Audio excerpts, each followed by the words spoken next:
Bom dia, um feliz dia. Chegamos aí na sexta-feira. Espero que você tenha conseguido meditar e estudar a palavra de Deus nessa semana. Sexta-feira. Essa semana nós estudamos sobre o pão e a água da vida.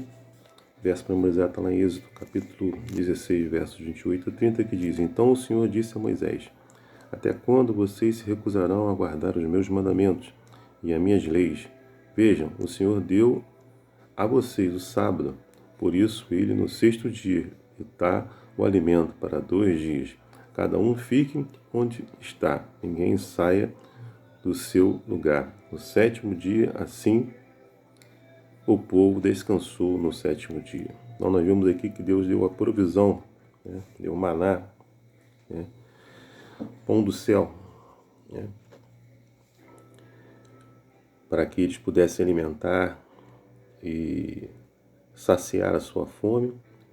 Eles deveriam recolher cada dia, né, o que eles poderiam comer, e na sexta-feira eles colheriam em dobro, para que no sábado eles pudessem santificar, né, aquele dia, adorando, louvando o Senhor, né, e não tinha maná nesse dia, né, para que eles pudessem observar o dia de sábado, não é isso? O povo enfrentou aí uma jornada longa e difícil, né? Eles precisavam também aprender a ter intimidade, né, com o nosso Deus, não é isso? Nós vimos que várias lições foram colocadas ao longo desse percurso aí, provas que o povo deveria passar, e o Senhor guiaria, né, e cuidaria deles, né? Desejava ajudá-los a crescer, mas eles deveriam aprender a ser disciplinados, né?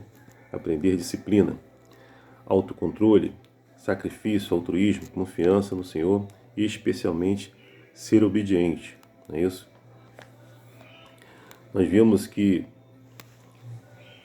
eles já estavam há 3 dias, né, caminhando, tiveram sede, pararam em um determinado lugar chamado Mara, que significa amargo, e eles estavam com muita sede. Ao tentarem beber daquela água, a água estava amarga,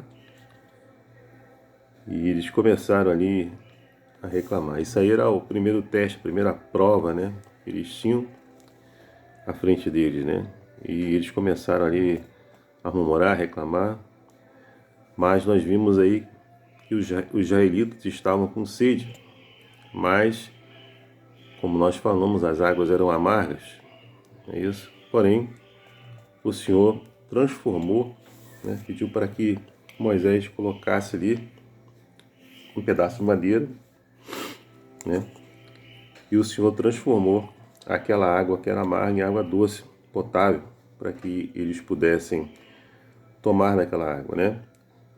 Duas lições necessárias são necessárias para aprender aí, importante. É necessário esperar, ter paciência, né? Esperar o tempo do Senhor, e Deus age em comparação com os seres humanos, né? Nós temos que entender isso, né? E aguardar no Senhor que Ele vai prover aquilo que necessitamos, não é isso? Depois o povo mais uma vez começa a reclamar, agora com fome, né? O povo reclama aí, falta de comida, mas Deus fornece o maná. E como nós falamos, foi dada a instrução para que todo dia, né, eles pegassem lá o pão do céu, o maná, providenciado por Deus, e cada dia eles tinham que recolher. Na sexta-feira eles tinham que recolher em dobro, para no sábado, né, eles poderem comer. Mesmo assim, o povo ainda, infelizmente, né, desobedecia, e alguns saíam lá para pegar o pão no sábado, mas não havia pão para pegar. Eles tinham que pegar na sexta-feira em dobro, para que no sábado eles pudessem guardar o sábado, descansar no sábado, né, e não negligenciar o dia do Senhor, não é isso? E essas foram as instruções que foram passadas para Moisés, e Moisés passou ali para o povo, não é isso? Então, mais uma vez, Deus ali providenciou, né, o alimento para eles. cuidado que Deus tem para com o povo. Depois, eles chegaram novamente em um determinado lugar e ali, novamente, eles tiveram sede. Eles estavam acampados em Refidim e ali também tiveram sede.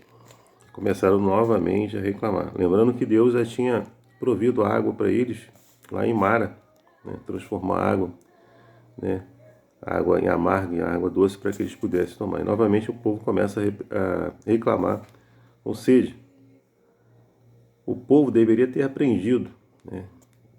E não testar aí a Deus, pois Ele tem poder para prover todas as nossas necessidades. E mais uma vez, Deus, né, provê ali a água, que é símbolo da vida.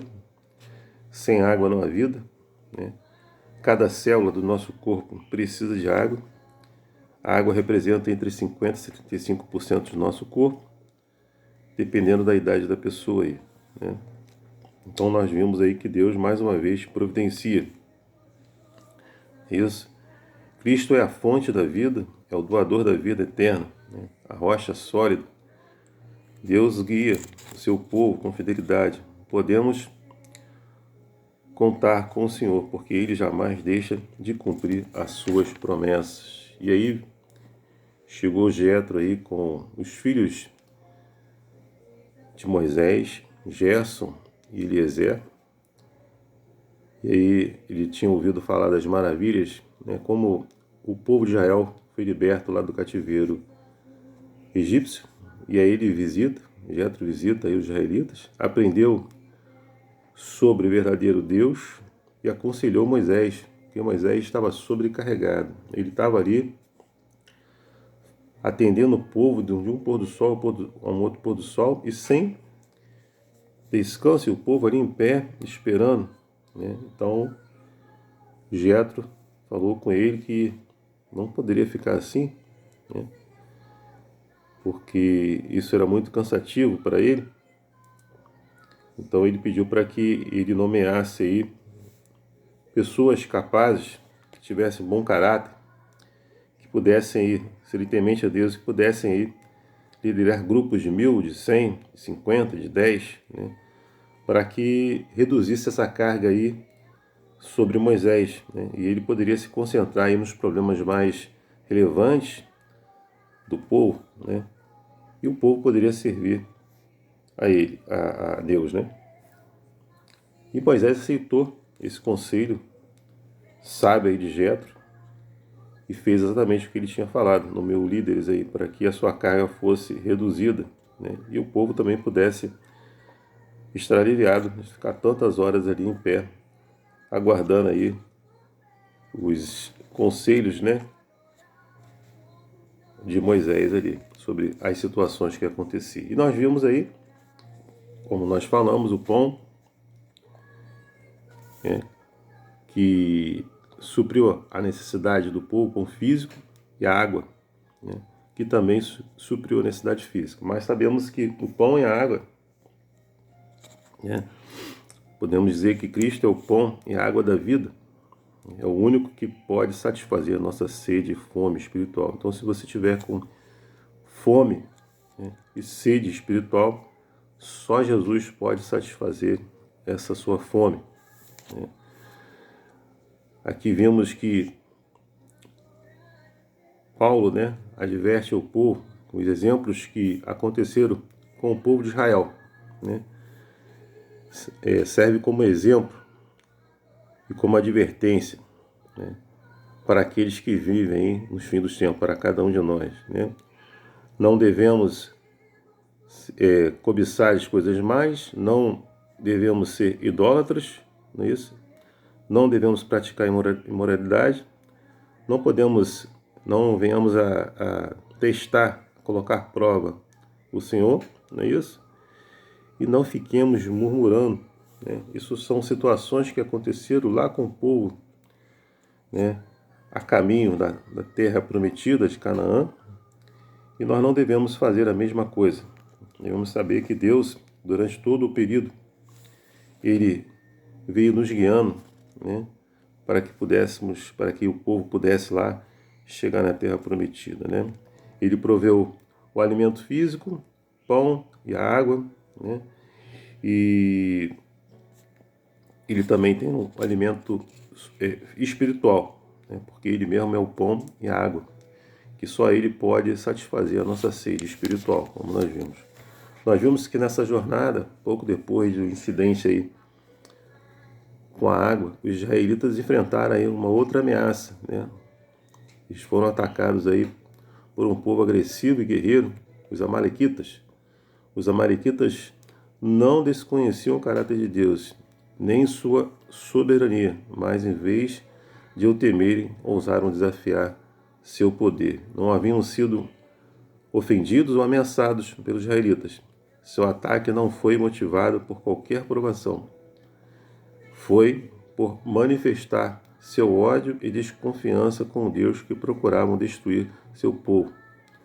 Os amalequitas eram pecadores insubordinados já por muito tempo. Seus crimes demandavam a vingança divina. Contudo, em sua misericórdia, Deus ainda os chamava ao arrependimento. É isso que Deus faz comigo e com você, né? Ele quer que cada um de nós se arrependemos e entregamos a nossa vida a Ele totalmente, né? E através da sua graça, e através da graça de Cristo, né? Mediante a sua fé, não que haja mérito em você, né? Os méritos são de Cristo, que deu a sua vida para que você tivesse vida e esperança de vida eterna, não é isso? Ele nos concede o perdão de todos os nossos pecados. Ele esquece dos nossos pecados. Ele coloca os nossos pecados na profundeza do mar. E nós temos uma nova oportunidade, né? E aí temos a chance de vida eterna e salvação em Cristo Jesus. Pense nisso, né? Que Deus te abençoe. Que você tenha aí uma sexta-feira abençoada para você e para sua família. E uma preparação para o sábado também abençoado. É o meu desejo e minha oração. Amém.